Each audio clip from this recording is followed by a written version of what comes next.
Uncertified Android devices are now blocked from accessing Google services. For TechRepublic and ZDNet, I'm Dan Patterson with Brandon Vigliarolo. Brandon, what does this mean? Does this mean older or different forms of Android devices and phones are cut off?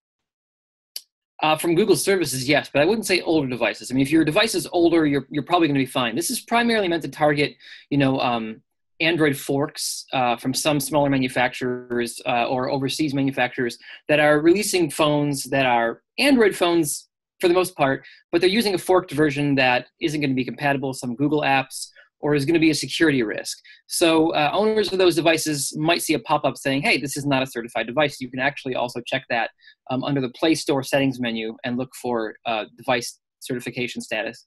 But at any rate, you should get the pop-up if you have one telling you that you don't have a certified device and you're basically stuck. Contact your vendor, let them know that you got this warning, ask for a certified phone if they have one, or wait for them to certify it. Until they fix it, essentially, you're left with a device that can't log into Google, access Google Play, use any Google apps like Drive or G Suite of any kind, and basically a kind of useless device that's cut off from everything that makes it Android. If I understand your article correctly, this does not affect ROM users, correct? It does not. This is the biggest kind of thing that I want to make clear is that ROM users are not affected by this. They're going to see the pop-up. If you use a ROM, custom ROM phone, a Cyanogen or whatever, you're going to see this pop-up that says, hey, you don't have an authorized device. But on the bottom of that page, it's a full screen pop-up. The bottom of it, the last option is going to be, hey, if you're a ROM user, click on this link to certify your device. And you can whitelist your phone. But now XDA Developers has a pretty good tutorial that I linked to in my article.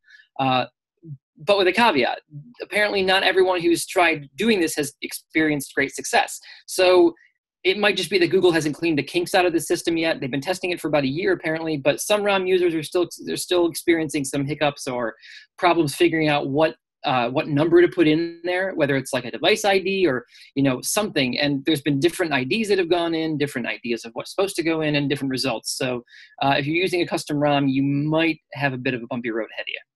All right, Brandon Vigliarolo, TechRepublic. Where can we go to learn more about Android? Learn more about Android at TechRepublic, some of the articles I write, and some of the ones that others write as well.